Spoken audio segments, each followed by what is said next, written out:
Radio Tehran, শুরু হচ্ছে বিশ্ব সংবাদ।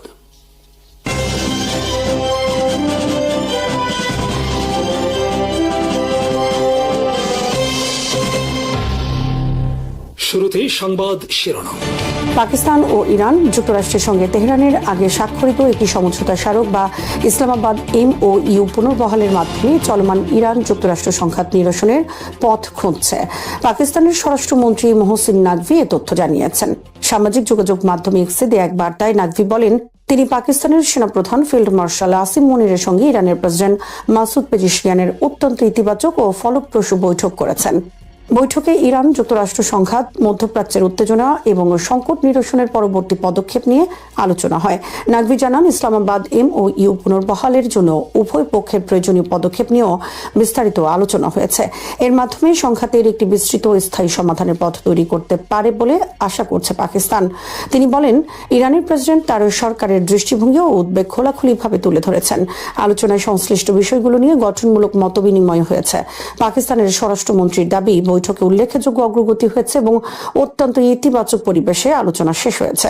এই অগ্রগতির ধারাবাহিকতা বজায় থাকলে মধ্যপ্রাচ্যে দীর্ঘস্থায়ী শান্তি প্রতিষ্ঠার পথ আরও সুগম হবে বলে আশা প্রকাশ করেন তিনি।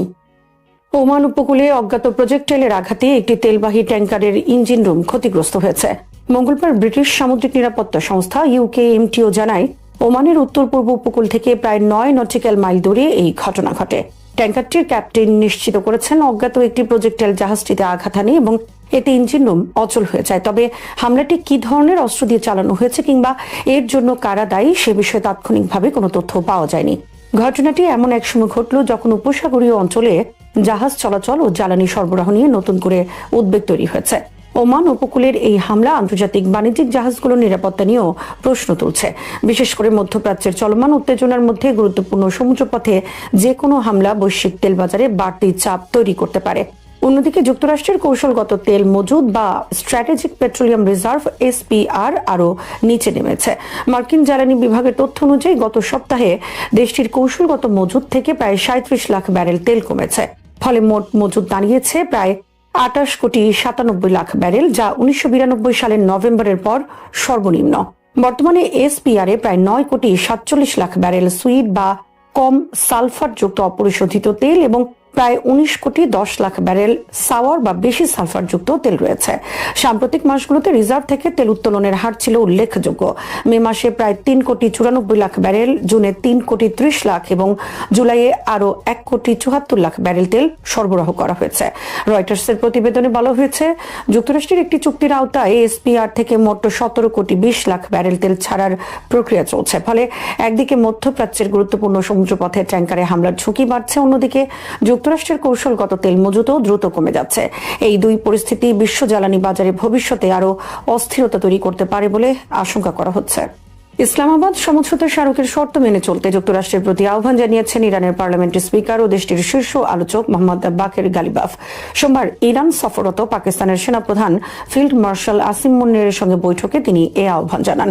বৈঠকে গালিবাফ বলেন, ইসলামাবাদ MOU-তে সংশ্লিষ্ট পক্ষগুলোর প্রতিশ্রুতি স্পষ্ট, কিন্তু যুক্তরাষ্ট্র একাধিকবার নিজেদের অঙ্গীকার লঙ্ঘন করে আঞ্চলিক স্থিতিশীলতা বাধাগ্রস্ত করেছে এবং ওয়াশিংটনের প্রতি নতুন করে অবিশ্বাস তৈরি করেছে। তিনি বলেন, চাপ প্রয়োগ করে ইরানকে নত করা যাবে না, বরং তেহরান ইসলামাবাদ সমঝোতার শর্ত বাস্তবায়নের পথেই এগোচ্ছে। গালিবাফ আরো বলেন, MOU অনুযায়ী নিজেদের প্রতিশ্রুতি বাস্তবায়নের দায়িত্ব যুক্তরাষ্ট্রের। ইরান কোনো চাপের কাছে নতি স্বীকার করবে না বলেও তিনি স্পষ্ট করেন। এর আগে সোমবার ইরানের সুপ্রিম ন্যাশনাল সিকিউরিটি কাউন্সিলের সচিব মেজর জেনারেল মোহসেন রেজাইর সঙ্গেও বৈঠক করেন আসিম মনির। বৈঠকে রেজাই যুক্তরাষ্ট্রের প্রতি গভীর অবিশ্বাসের কথা তুলে ধরেন এবং হরমুজ প্রণালীতে ইরানের নিরাপত্তা নিয়ন্ত্রণের বিষয়টি জোর দিয়ে উল্লেখ করেন। ইরানের এই শীর্ষ নিরাপত্তা কর্মকর্তা বলেন, ওয়াশিংটনকে আচরণ পরিবর্তন করতে হবে এবং ইসলামাবাদ MOU বাস্তবায়নে কার্যকর পদক্ষেপ নিতে হবে। জবাবে আসিম মনির পাকিস্তান ও ইরানের ভ্রাতৃপ্রতিম সম্পর্কের কথা তুলে ধরেন। তিনি বলেন, আঞ্চলিক শান্তি ও স্থিতিশীলতা ফিরিয়ে আনতে পাকিস্তান তার প্রচেষ্টা অব্যাহত রাখবে। পাশাপাশি দুই দেশের অভিন্ন সীমান্তে নিরাপত্তা জোরদার ইসলামাবাদের উদ্যোগও অব্যাহত থাকবে বলে জানান তিনি। পাকিস্তানের সাম্প্রতিক কূটনৈতিক তৎপরতার অংশ হিসেবে আসিম মনিরের তেহরান সফরকে আঞ্চলিক উত্তেজনা কমানো এবং ইসলামাবাদ সমঝোতা পুনরুজ্জীবিত করার গুরুত্বপূর্ণ উদ্যোগ হিসেবে দেখা হচ্ছে। ইউক্রেন যুদ্ধের ড্রোনের কার্যকারিতা ক্রমেই স্পষ্ট হলেও যুক্তরাষ্ট্রের সেনাবাহিনী তাদের একমাত্র বিশেষায়িত ড্রোন অ্যাসল্ট ব্যাটালিয়ন বিলুপ্ত করার সিদ্ধান্ত নিয়েছে। প্রায় ৬০০ সদস্যের তৃতীয় ব্যাটালিয়ন ৫০৪তম প্যারাশুট ইনফ্যান্ট্রি রেজিমেন্ট বা 3504 PIR সেপ্টেম্বর 2026-এর পর আর আলাদা ড্রোন ইউনিট হিসেবে কাজ করবে না। জার্মানিতে সাবের জাংশন 2026 মহড়া শেষ করে ইউনিটটি আবার প্রচলিত এয়ারবর্ন ইনফ্যান্ট্রি দায়িত্বে ফিরবে। ইউক্রেন যুদ্ধের অভিজ্ঞতা কাজে লাগিয়ে এই ব্যাটালিয়নটি FPV ড্রোন, গ্রাউন্ড রোবট বা UGV এবং ইলেকট্রনিক ওয়ারফেয়ার ব্যবস্থার সমন্বিত ব্যবহার পরীক্ষা করছিল। তবে সেনাবাহিনীর ভারপ্রাপ্ত chief of staff general Christopher ল্যানিভের আর্মি অ্যাজিমথ কৌশল এখন মূল যুদ্ধ সক্ষমতা ও প্রচলিত কমব্যাট ফান্ডামেন্টালসে বেশি গুরুত্ব দেওয়া হচ্ছে। ড্রোন ও কাউন্টার ড্রোন সক্ষমতা অবশ্য অন্যান্য ইউনিটের মাধ্যমে চালু থাকবে। সিদ্ধান্তটি এমন সময় এসেছে যখন ইউক্রেনের সাম্প্রতিক যুদ্ধক্ষেত্র ড্রোনের গুরুত্ব আরও জোরালোভাবে দেখাচ্ছে। আগস্টে ভিশনেভের কাছে মাত্র 3 ইউক্রেনীয় সেনা প্রায় 40 রুশ সেনার বিরুদ্ধে 45 মিনিটের লড়াই চালান। রিকনোশেন্স UGV বোমার ড্রোন এবং FPV ড্রোনের সহায়তায় তারা প্রায় 13 গুণ বড় একটি বাহিনীকে প্রতিহত করেন। এই অভিজ্ঞতা দেখাচ্ছে আধুনিক যুদ্ধে ড্রোন শুধু নজরদারি বা হামলার অস্ত্র নয়, এগুলো গোয়েন্দা তথ্য, লক্ষ্য নির্ধারণ, যোগাযোগ, ইলেকট্রনিক যুদ্ধ সরবরাহ ব্যবস্থার গুরুত্বপূর্ণ অংশ। বিশেষ করে FPV ড্রোনের দ্রুত ক্ষয় এবং ইলেকট্রনিক জ্যামিং এর কারণে স্থানীয়ভাবে ড্রোন তৈরি ও পরিবর্তনের সক্ষমতাও গুরুত্বপূর্ণ হয়ে উঠেছে। তাই 3504 PIR বিলুপ্ত হলেও ড্রোন যুদ্ধের প্রয়োজনীয়তা কমছে না, বরং প্রশ্ন হচ্ছে এই সক্ষমতা ভবিষ্যতে ব্রিগেড পর্যায়ে কতটা কার্যকরভাবে ছড়িয়ে দিতে পারবে যুক্তরাষ্ট্রের সেনাবাহিনী। ইউক্রেনে স্টর্ম শ্যাডো ও স্ক্যাল্প ক্রুজ ক্ষেপণাস্ত্রের স্থানীয় উৎপাদনের পথ আরও এক ধাপে গিয়েছে। 24 আগস্ট কিয়েভ সফরে গিয়ে ব্রিটিশ প্রধানমন্ত্রী অ্যান্ডি বার্নহ্যাম MBDA কে ক্ষেপণাস্ত্রটির ব্রিটিশ উপাদান সম্পর্কিত গোপন প্রযুক্তিগত তথ্য ইউক্রেনকে দেওয়ার অনুমোদন দিয়েছেন। এর ফলে স্থানীয়ভাবে ক্ষেপণাস্ত্রের বিভিন্ন অংশ তৈরি, সংযোজন এবং পরীক্ষার ক্ষেত্রে গুরুত্বপূর্ণ আইনি ও প্রযুক্তিগত বাধা দূর হয়েছে। ফ্রান্স ও যুক্তরাজ্যের যৌথভাবে তৈরি স্টর্ম শ্যাডো বা স্ক্যাল্প ক্ষেপণাস্ত্র ইউক্রেন 2023 সাল থেকে ব্যবহার করছে। এতদিন এগুলো ইউরোপীয় মজুদ থেকে সরবরাহ করা হলেও কিয়েভ এখন নিজস্ব উৎপাদন সক্ষমতা গড়ে তুলতে চাইছে। ফ্রান্সের সঙ্গে লাইসেন্সিং আলোচনা চললেও ক্ষেপণাস্ত্রটিতে ব্রিটিশ নিয়ন্ত্রিত প্রযুক্তি ও মেধাস্বত্ব থাকায় যুক্তরাজ্যের অনুমোদন প্রয়োজন ছিল। প্রায় 1.3 টন ওজনের স্টর্ম শ্যাডোর দৈর্ঘ্য 5.1 মিটার। এতে রয়েছে মাইক্রো টার্বো TRI 60 থেকে 30 টার্বোজেট ইঞ্জিন এবং প্রায় 450 কেজির BROAH ওয়ারহেড। ক্ষেপণাস্ত্রটি GPS, টেরপ্রম এবং ইমেজিং ইনফ্রারেড প্রযুক্তি ব্যবহার করে লক্ষ্যবস্তুতে আঘাত হানে। সাবসনিক গতিতে নিচু উচ্চতায় উড়ে এটি শত্রুর রাডার ও আকাশ প্রতিরক্ষাকে এড়িয়ে যাওয়ার জন্য ডিজাইন করা হয়েছে।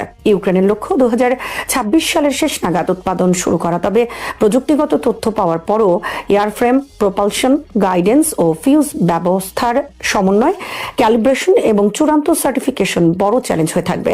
ফলে ব্রিটিশ সিদ্ধান্ত ইউক্রেনকে গুরুত্বপূর্ণ সুবিধা দিলেও পূর্ণাঙ্গ স্থানীয় উৎপাদন প্রতিষ্ঠা করতে আরও শিল্প ও প্রযুক্তিগত সক্ষমতা প্রয়োজন হবে। ইরানের বিরুদ্ধে কয়েক মাসের সামরিক ও নিষেধাজ্ঞার চাপের পর ওয়াশিংটনের সামনে এখন বড় প্রশ্ন, আর কতটা কার্যকর চাপ প্রয়োগের সুযোগ যুক্তরাষ্ট্রের হাতে অবশিষ্ট আছে। মার্কিন প্রেসিডেন্ট ডোনাল্ড ট্রাম্পের ঘোষিত অভূতপূর্ব অর্থনৈতিক যুদ্ধকে তাই নতুন নিষেধাজ্ঞার সূচনা হিসেবে দেখলে পুরো চিত্রটি ধরা পড়বে না, বরং এটি ইঙ্গিত করছে ইরানের বিরুদ্ধে আগের চাপগুলো প্রত্যাশিত রাজনৈতিক ফল না দেয়ায় যুক্তরাষ্ট্র এখন চাপের ক্ষেত্রটি ইরানের সীমানার বাইরে সম্প্রসারণ করতে চাইছে। গত কয়েক বছরে ইরানের অর্থনীতির প্রায় সব গুরুত্বপূর্ণ খাতই মার্কিন নিষেধাজ্ঞার আওতায় এসেছে। তেল, পেট্রোকেমিক্যাল, জাহাজ চলাচল, ধাতু, গাড়ি শিল্প, কেন্দ্রীয় ব্যাংক, আর্থিক প্রতিষ্ঠান এবং বিভিন্ন বাণিজ্যিক নেটওয়ার্ক কোনো খাতেই কার্যত নিষেধাজ্ঞার বাইরে নেই। ফলে ওয়াশিংটনের সমস্যাটি এখন নতুন কোনো ইরানি খাত খুঁজে বের করা নয়, বরং আগের নিষেধাজ্ঞার তুলনায় নতুন কোনো ব্যবস্থা কতটা অতিরিক্ত ও সিদ্ধান্তমূলক চাপ তৈরি করতে পারে সেটি মূল প্রশ্ন। এই বাস্তবতায় ট্রাম্প প্রশাসন এখন বিদেশি ব্যাংক, তেল ক্রেতা, শিপিং কোম্পানি, বাণিজ্যিক মধ্যস্থতাকারী এবং ইরানের সঙ্গে ব্যবসা করা দেশগুলোর উপর চাপ বাড়াতে চাইছে। অর্থাৎ সরাসরি ইরানকে চাপে রাখার পাশাপাশি তেহরানকে আন্তর্জাতিক বাণিজ্য ও আর্থিক ব্যবস্থার সঙ্গে যুক্ত রাখা নেটওয়ার্কগুলোকে বিচ্ছিন্ন করার চেষ্টা চলছে। সাম্প্রতিক সামরিক পরিস্থিতির সঙ্গেও এই নীতির পরিবর্তনের সম্পর্ক রয়েছে। সামরিক শক্তি প্রয়োগের পরও যদি তেহরানকে ওয়াশিংটনের শর্ত মেনে নিতে বাধ্য করা না যায়, তাহলে যুক্তরাষ্ট্রকে অর্থনৈতিক চাপ আরও বিস্তৃত করার প্রয়োজন হবে। ফলে এটি সামরিক ক্ষেত্র থেকে পুরোপুরি সরে আসা নয়, বরং সামরিক চাপের ঘাটতি অর্থনৈতিক চাপ দিয়ে পূরণ করার চেষ্টা। তবে ইরানের কয়েক দশকের নিষেধাজ্ঞা অভিজ্ঞতা যুক্তরাষ্ট্রের জন্য বড় বাধা। তেহরান বিকল্প বাণিজ্য পথ, অনানুষ্ঠানিক বাণিজ্য নেটওয়ার্ক, আর্থিক মধ্যস্থতাকারী, স্থানীয় মুদ্রা এবং পশ্চিমা বিশ্বের বাইরে থাকা অংশীদারদের ব্যবহার করে নিষেধাজ্ঞার প্রভাব মোকাবেলার সক্ষমতা তৈরি করেছে। এক্ষেত্রে সবচেয়ে গুরুত্বপূর্ণ চ্যালেঞ্জ চীন।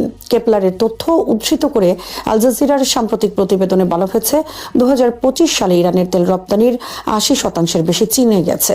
এসব তেলের একটি বড় অংশ ছোট চীনা শোধনাগারে যায় এবং লেনদেন সম্পন্ন হয় ছোট ব্যাংক, হংকং ভিত্তিক বাণিজ্যিক প্রতিষ্ঠান ও চীনা মুদ্রা ইউয়ানে। এখানেই ওয়াশিংটনের জন্য বড় সমস্যা তৈরি হয়। একটি ইরানি কোম্পানিকে নিষেধাজ্ঞার আওতায় আনা এবং একটি বড় চীনা ব্যাংকে নিষেধাজ্ঞা দেয়া এক বিষয় নয়। প্রথম ক্ষেত্রে মূল চাপ পড়ে ইরানের উপর, কিন্তু দ্বিতীয় ক্ষেত্রে যুক্তরাষ্ট্রকে বিশ্বের অন্যতম বৃহৎ অর্থনীতির সঙ্গে সরাসরি অর্থনৈতিক সংঘাতে যেতে হয়। ব্লুমবার্গের প্রতিবেদন অনুযায়ী ইরানের সঙ্গে লেনদেনের কারণে যুক্তরাষ্ট্র আগে দুইটি বড় চীনা ব্যাংকে সম্ভাব্য সেকেন্ডারি নিষেধাজ্ঞার ঝুঁকি সম্পর্কে সতর্ক করেছে, কিন্তু এখনো তাদের সরাসরি নিষেধাজ্ঞার আওতায় আনা হয়নি। কারণ এমন পদক্ষেপের অর্থ হতে পারে ওয়াশিংটন বেইজিং অর্থনৈতিক সম্পর্কের উপর আরও বড় চাপ। এখানে মার্কিন নিষেধাজ্ঞা নীতি একটি মৌলিক বৈপরীত্য স্পষ্ট হয়। ডলারের বৈশ্বিক আধিপত্য এবং মার্কিন আর্থিক ব্যবস্থায় প্রবেশাধিকারী যুক্তরাষ্ট্রের নিষেধাজ্ঞার অন্যতম প্রধান শক্তি, কিন্তু এই শক্তির ব্যাপক ব্যবহারই আবার ইরান, চীন ও রাশিয়ার মতো দেশগুলোকে বিকল্প আর্থিক ব্যবস্থা গড়ে তুলতে উৎসাহিত করছে। চ্যাথাম হাউসের বিশ্লেষণে উঠে এসেছে, নিষেধাজ্ঞার বিস্তার ইরান, চীন ও রাশিয়ার মধ্যে সহযোগিতা আরও গভীর করতে পারে এবং ডলারের উপর কম নির্ভরশীল পেমেন্ট ও সেটেলমেন্ট ব্যবস্থা তৈরির প্রণোদনা বাড়ায়। অর্থাৎ স্বল্প মেয়াদে নিষেধাজ্ঞা অর্থনৈতিক চাপ তৈরি করলেও দীর্ঘমেয়াদে তা লক্ষ্যভুক্ত দেশগুলোকে বিকল্প ব্যবস্থা তৈরিতে উৎসাহিত করে। ট্রাম্পের নতুন নীতির সবচেয়ে বড় ঝুঁকি এখানেই।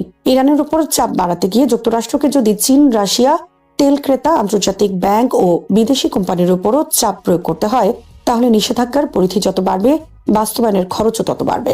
ইরানি তেল সরবরাহ কমে গেলে বৈশ্বিক জ্বালানি বাজারে দাম বাড়তে পারে। চীনের উপর অতিরিক্ত চাপ দিলে বেইজিং পাল্টা ব্যবস্থা নিতে পারে। বিদেশি কোম্পানিকে লক্ষ্যবস্তু করলে যুক্তরাষ্ট্রের মিত্র ও বাণিজ্যিক অংশীদারদের সঙ্গেও দূরত্ব বাড়তে পারে। সবচেয়ে গুরুত্বপূর্ণ বিষয় হলো, মার্কিন নিষেধাজ্ঞার লক্ষ্য শুধু ইরানের আয় কমানো নয়, মূল উদ্দেশ্য হলো তেহরানের রাজনৈতিক আচরণ পরিবর্তন করা। কিন্তু গত কয়েক বছরের অভিজ্ঞতা দেখিয়েছে, অর্থনৈতিক চাপ সবসময় রাজনৈতিক সমঝোতায় পৌঁছায় না। ইরান উচ্চতর অর্থনৈতিক মূল্য দিতে পারে, বাণিজ্য পথ পরিবর্তন করতে পারে এবং চীন ও রাশিয়ার সঙ্গে সহযোগিতা আরও বাড়াতে পারে। তাই ওয়াশিংটনের সামনে এখন প্রশ্নটি শুধু ইরানের উপর আর কি নিষেধাজ্ঞা দেওয়া যায় এটি নয়, বরং প্রশ্ন হলো ইরানের প্রতিটি বিকল্প অর্থনৈতিক পথ বন্ধ করতে যুক্তরাষ্ট্র কতগুলো দেশের সঙ্গে নতুন সংঘাতে যেতে প্রস্তুত। সাম্প্রতিক সামরিক চাপের সঙ্গে ট্রাম্পের নতুন অর্থনৈতিক যুদ্ধকে পাশাপাশি রাখলে বিষয়টি আরও স্পষ্ট হয়। যুক্তরাষ্ট্র এখন নিষেধাজ্ঞার দিকে ফিরছে, কিন্তু ইরানের অর্থনীতি প্রায় সবকিছুতে ইতিমধ্যে নিষেধাজ্ঞার আওতায়। ফলে নতুন লক্ষ্য খুঁজতে গিয়ে ওয়াশিংটনকে ইরানের বাইরের নেটওয়ার্কে আঘাত করতে হচ্ছে। এ কারণেই সর্বোচ্চ চাপ ধীরে ধীরে ব্যয়বহুল চাপে পরিণত হওয়ার ঝুঁকি তৈরি করছে। যুক্তরাষ্ট্র অর্থনৈতিক চাপ বাড়াতে পারে, কিন্তু তা সীমাহীনভাবে বাড়ানো সম্ভব নয়। চীন এই নীতির সামনে বড় বাধা। রাশিয়ার সঙ্গে ইরানের সহযোগিতা আরও বাড়ার সম্ভাবনা রয়েছে এবং তেহরানও দীর্ঘদিনের নিষেধাজ্ঞা অভিজ্ঞতায় বিকল্প পথ তৈরি করেছে। অতএব ট্রাম্পের অভূতপূর্ব অর্থনৈতিক যুদ্ধকে ইরানের বিরুদ্ধে সম্পূর্ণ নতুন কোনো অস্ত্রের আবিষ্কার হিসেবে দেখার চেয়ে যুক্তরাষ্ট্রের আগের কৌশলের সীমাবদ্ধতার প্রকাশ হিসেবে দেখা বেশি যুক্তিযুক্ত। এবার লক্ষ্য শুধু ইরান নয়, তেহরানকে বিচ্ছিন্ন করতে হলে চীন, বৈদেশিক আর্থিক নেটওয়ার্ক, তেল ক্রেতা এবং আন্তর্জাতিক কোম্পানিগুলোকেও চাপের মুখে ফেলতে হবে। আর এখানে এই কৌশলটি উল্টো ফল দেওয়ার ঝুঁকি তৈরি করছে। ইরানকে বিচ্ছিন্ন করতে গিয়ে যুক্তরাষ্ট্র যদি চীন ও অন্যান্য দেশের সঙ্গে অর্থনৈতিক সংঘাত বাড়ায়, তাহলে তা ইরানকে পূর্বমুখী হতে, বিকল্প মুদ্রা ব্যবহারে উৎসাহিত হতে এবং পশ্চিমা আর্থিক ব্যবস্থার বাইরে নতুন নেটওয়ার্ক গড়ে তুলতে আরও উৎসাহিত করতে পারে। শেষ পর্যন্ত ট্রাম্পের নতুন অর্থনৈতিক যুদ্ধ তাই ইরানের বিরুদ্ধে নতুন শক্তিশালী অস্ত্রের সূচনা নাও হতে পারে, বরং এটি প্রমাণ করতে পারে যে মার্কিন নিষেধাজ্ঞা নীতিও এখন তার নিজস্ব কার্যকারিতার সীমার মুখোমুখি। পাকিস্তান, সৌদি আরব ও তুরস্কের মধ্যে স্বাক্ষরিত মক্কা যৌথ প্রতিরক্ষা চুক্তিকে ঘিরে বাংলাদেশের সম্ভাব্য অংশগ্রহণ এখন দক্ষিণ এশিয়ার কৌশলগত আলোচনার অন্যতম গুরুত্বপূর্ণ বিষয়। বাংলাদেশ যদি শেষ পর্যন্ত এই কাঠামোয় যোগ দেয় তাহলে এর প্রভাব শুধু প্রতিরক্ষা খাতে সীমাবদ্ধ থাকবে না, অর্থনীতি, জ্বালানি নিরাপত্তা, শ্রমবাজার বিনিয়োগ, সামরিক প্রযুক্তি এবং কূটনৈতিক প্রভাব সব ক্ষেত্রেই নতুন সুযোগ তৈরি হতে পারে। তবে এসব সম্ভাব্য লাভ নির্ভর করবে চুক্তির আওতায় বাংলাদেশের দায়িত্ব, সুবিধা ও সামরিক বাধ্যবাধকতা কিভাবে নির্ধারিত হয় তার উপর। প্রথমত, প্রতিরক্ষা সহযোগিতা বাংলাদেশের জন্য সবচেয়ে সরাসরি সম্ভাব্য সুবিধা। সৌদি আরব, পাকিস্তান ও তুরস্ক তিন দেশের এই সামরিক সক্ষমতা এবং অভিজ্ঞতা আলাদা ধরনের। পাকিস্তানে রয়েছে দীর্ঘ সামরিক অভিজ্ঞতা এবং নিজস্ব প্রতিরক্ষা উৎপাদন সক্ষমতা। তুরস্ক সাম্প্রতিক বছরগুলোতে ড্রোন, ইলেকট্রনিক যুদ্ধ, সাঁজোয়া যান, ক্ষেপণাস্ত্র ও বিভিন্ন প্রতিরক্ষা প্রযুক্তিতে দ্রুত অগ্রগতি অর্জন করেছে। সৌদি আরব বিপুল প্রতিরক্ষা বাজেটের মাধ্যমে উন্নত পশ্চিমা সামরিক সরঞ্জাম ব্যবহার করে।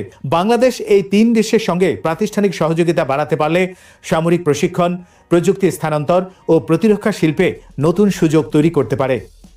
বিশেষ করে ড্রোন ও আধুনিক নজরদারি প্রযুক্তি বাংলাদেশের জন্য গুরুত্বপূর্ণ হতে পারে। সীমান্ত নিরাপত্তা, সমুদ্র সীমা পর্যবেক্ষণ, দুর্যোগ ব্যবস্থাপনা এবং গুরুত্বপূর্ণ স্থাপনা সুরক্ষায় আনম্যান সিস্টেমের ব্যবহার বাড়ছে। তুরস্কের প্রতিরক্ষা শিল্পের সঙ্গে সহযোগিতা বাড়াতে পারলে বাংলাদেশ ভবিষ্যতে উন্নত ড্রোন প্রযুক্তি, sensor, command and control system এবং প্রতিরক্ষা ইলেকট্রনিক্সের সক্ষমতা বাড়ানোর সুযোগ পেতে পারে। দ্বিতীয়ত, প্রতিরক্ষা শিল্পে যৌথ উৎপাদন বাংলাদেশের জন্য বড় সম্ভাবনা তৈরি করতে পারে। বাংলাদেশ দীর্ঘদিন ধরে নিজস্ব প্রতিরক্ষা উৎপাদন সক্ষমতা বাড়ানোর চেষ্টা করছে। মক্কা কাঠামোর সদস্যদের সঙ্গে যৌথ উদ্যোগের মাধ্যমে সামরিক যান, ড্রোন, যোগাযোগ ব্যবস্থা, গোলা বারুদ বা অন্যান্য প্রতিরক্ষা সরঞ্জাম উৎপাদনের সুযোগ তৈরি হলে দেশে প্রযুক্তি ও দক্ষতা স্থানান্তর হতে পারে। এতে শুধু সামরিক সক্ষমতা নয়, স্থানীয় শিল্প ও কর্মসংস্থানও বাড়তে পারে। তৃতীয় গুরুত্বপূর্ণ বিষয় হল সামরিক প্রশিক্ষণ ও আন্তঃকার্যক্ষমতা। যৌথ মহড়া, বিশেষায়িত প্রশিক্ষণ এবং সামরিক শিক্ষা বিনিময়ের মাধ্যমে বাংলাদেশের সশস্ত্র বাহিনী নতুন ধরনের যুদ্ধ কৌশল ও প্রযুক্তির সঙ্গে পরিচিত হতে পারে। একই সঙ্গে জাতিসংঘ শান্তিরক্ষা মিশনে বাংলাদেশের দীর্ঘ অভিজ্ঞতা রয়েছে। এই অভিজ্ঞতা মক্কা কাঠামোর সদস্যদের সঙ্গে নিরাপত্তা ও মানবিক কার্যক্রমে সহযোগিতার ক্ষেত্রেও কাজে লাগতে পারে। অর্থনৈতিক সুবিধার ক্ষেত্রে সবচেয়ে বড় সম্ভাবনা দেখা যেতে পারে সৌদি আরবের সঙ্গে সম্পর্ক আরও গভীর করার মাধ্যমে। সৌদি আরব বাংলাদেশের অন্যতম গুরুত্বপূর্ণ শ্রমবাজার, বিপুল সংখ্যক বাংলাদেশি সেখানে কর্মরত। প্রতিরক্ষা সহযোগিতা রাজনৈতিক সম্পর্ককে আরও শক্তিশালী করলে শ্রমবাজার, দক্ষ জনশক্তি, বিনিয়োগ ও বাণিজ্যে নতুন আলোচনা এগিয়ে নেওয়ার সুযোগ তৈরি হতে পারে। বিশেষ করে সৌদি বিনিয়োগ বাংলাদেশের জন্য অত্যন্ত গুরুত্বপূর্ণ হতে পারে। জ্বালানি, বন্দর, অবকাঠামো, কৃষি, খাদ্য নিরাপত্তা, পর্যটন ও শিল্প খাতে সৌদি বিনিয়োগ বাড়ানোর সম্ভাবনা রয়েছে। বাংলাদেশ যদি মক্কা কাঠামোর মাধ্যমে সৌদি আরবের সঙ্গে কৌশলগত সম্পর্ক আরও গভীর করতে পারে তাহলে বড় আকারের বিনিয়োগ আকর্ষণের জন্য একটি অতিরিক্ত কূটনৈতিক প্ল্যাটফর্ম তৈরি হতে পারে। জ্বালানি নিরাপত্তাও বড় সুবিধার ক্ষেত্র হতে পারে। বাংলাদেশের অর্থনীতি আমদানিকৃত জ্বালানির উপর উল্লেখযোগ্যভাবে নির্ভরশীল। সৌদি আরব বিশ্বের অন্যতম গুরুত্বপূর্ণ তেল উৎপাদক এবং মধ্যপ্রাচ্যের জ্বালানি সরবরাহ ব্যবস্থা বাংলাদেশের অর্থনীতির সঙ্গে সরাসরি সম্পর্কিত। নিরাপত্তা ও অর্থনৈতিক সম্পর্ক ঘনিষ্ঠ হলে দীর্ঘমেয়াদী জ্বালানি সরবরাহ, বিনিয়োগ এবং জ্বালানি অবকাঠামো নিয়ে সহযোগিতার সুযোগ বাড়াতে পারে। অন্যদিকে তুরস্কের সঙ্গে বাণিজ্য ও প্রযুক্তিগত সহযোগিতা বাংলাদেশের জন্য আলাদা গুরুত্ব বহন করে। তুরস্কের প্রতিরক্ষা শিল্পের পাশাপাশি নির্মাণ অবকাঠামো, টেক্সটাইল, যন্ত্রপাতি ও প্রযুক্তি খাতেও শক্তিশালী সক্ষমতা রয়েছে। বাংলাদেশ যদি নিরাপত্তা সহযোগিতার পাশাপাশি অর্থনৈতিক অংশীদারিত্ব বাড়াতে পারে তাহলে তুর্কি কোম্পানির বিনিয়োগ এবং প্রযুক্তি স্থানান্তরের সুযোগ তৈরি হতে পারে। পাকিস্তানের সঙ্গে অর্থনৈতিক সম্পর্ক নতুন গতি পেতে পারে। দুই দেশের মধ্যে বাণিজ্যিক যোগাযোগ বাড়ানোর সুযোগ রয়েছে। প্রতিরক্ষা সহযোগিতার পাশাপাশি ওষুধ, কৃষি, টেক্সটাইল, চামড়া, হালকা প্রকৌশল এবং খাদ্য প্রক্রিয়াজাতকরণ খাতে বাণিজ্য বাড়ানো সম্ভব। তবে এক্ষেত্রে রাজনৈতিক বাস্তবতা এবং ভারতের সঙ্গে বাংলাদেশের সম্পর্ক বিবেচনায় রাখতে হবে। সবচেয়ে গুরুত্বপূর্ণ সম্ভাব্য লাভ হতে পারে বাংলাদেশের কৌশলগত গুরুত্ব বৃদ্ধি। ভারত মহাসাগর ও বঙ্গোপসাগরের গুরুত্বপূর্ণ অবস্থানে রয়েছে বাংলাদেশ। মক্কা চুক্তি যদি ভবিষ্যতে বৃহত্তর মুসলিম নিরাপত্তা কাঠামোয় রূপ নেয় তাহলে বাংলাদেশের অংশগ্রহণ দক্ষিণ এশিয়া ও ভারতীয় মহাসাগর অঞ্চলে এই কাঠামোর ভৌগোলিক পরিধি বাড়াবে। ফলে আন্তর্জাতিক কূটনীতিতে বাংলাদেশের দর কষাকষির ক্ষমতাও কিছু ক্ষেত্রে বাড়তে পারে। তবে এখানে একটি গুরুত্বপূর্ণ সতর্কতা রয়েছে। কোন সামরিক জোটে যোগ দেওয়া মানেই শুধু সুবিধা পাওয়া নয়, এর সঙ্গে দায়িত্ব ও ঝুঁকিও থাকে। বিশেষ করে ভারত পাকিস্তান প্রতিদ্বন্দ্বিতার বাস্তবতায় বাংলাদেশের জন্য ভারসাম্য রক্ষা অত্যন্ত গুরুত্বপূর্ণ। ভারতের সঙ্গে বাংলাদেশের বাণিজ্য, সীমান্ত, পানি ও যোগাযোগের সম্পর্ক রয়েছে। একই সঙ্গে চীন, যুক্তরাষ্ট্র, জাপান ও ইউরোপীয় দেশগুলোর সঙ্গেও বাংলাদেশের অর্থনৈতিক সম্পর্ক গুরুত্বপূর্ণ। তাই মক্কা চুক্তিতে যোগ দিলেও বাংলাদেশকে এমন একটি কৌশল নিতে হবে যাতে কোনো একটি শক্তির সামরিক জোটে অংশগ্রহণ অন্য অংশীদারদের সঙ্গে সম্পর্কের উপর নেতিবাচক প্রভাব না ফেলে। এক্ষেত্রে বাংলাদেশের জন্য সবচেয়ে বাস্তবসম্মত হতে পারে কৌশলগত অংশীদারিত্ব, কিন্তু পূর্ণ সামরিক নির্ভরতা নয় এমন একটি নীতি। চুক্তির মাধ্যমে প্রশিক্ষণ, প্রযুক্তি, প্রতিরক্ষা শিল্প, গোয়েন্দা সহযোগিতা এবং অর্থনৈতিক সম্পর্ক বাড়ানো যেতে পারে, কিন্তু বাংলাদেশের নিজস্ব পররাষ্ট্র নীতির স্বাধীনতা এবং জাতীয় সিদ্ধান্ত গ্রহণের সক্ষমতা অক্ষুণ্ণ থাকতে হবে। সবশেষে বলা যায়, মক্কা প্রতিরক্ষা চুক্তিতে বাংলাদেশের যোগদান সফলভাবে বাস্তবায়িত হলে এর সম্ভাব্য লাভ তিনটি বড় স্তরে দেখা যেতে পারে: প্রতিরক্ষা সক্ষমতা বৃদ্ধি, অর্থনৈতিক ও জ্বালানি সহযোগিতা সম্প্রসারণ এবং আন্তর্জাতিক কৌশলগত গুরুত্ব বৃদ্ধি। এগুলো নির্ভর করবে চুক্তির শর্ত, সদস্য রাষ্ট্রগুলোর পারস্পরিক দায়িত্ব এবং বাংলাদেশের কূটনৈতিক দক্ষতার উপর। বাংলাদেশের জন্য তাই মূল প্রশ্ন শুধু চুক্তিতে যোগ দেয়া হবে কিনা তা নয়, বরং কী শর্তে যোগ দেয়া হবে এবং সেই অংশগ্রহণ থেকে সর্বোচ্চ জাতীয় সুবিধা কিভাবে নিশ্চিত করা যাবে। সঠিকভাবে দর কষাকষি করতে পারলে মক্কা প্রতিরক্ষা কাঠামো বাংলাদেশের জন্য শুধু একটি সামরিক জোট নয়, বরং প্রতিরক্ষা শিল্প বিনিয়োগ, জ্বালানি নিরাপত্তা, প্রযুক্তি এবং কূটনৈতিক প্রভাব বৃদ্ধির একটি নতুন প্ল্যাটফর্মে পরিণত হতে পারে। শ্রোতা বন্ধুরা, বিশ্ব সংবাদে এই ছিল আমাদের সর্বশেষ আয়োজন। সঙ্গে থাকার জন্য আপনাদের সবাইকে অসংখ্য ধন্যবাদ।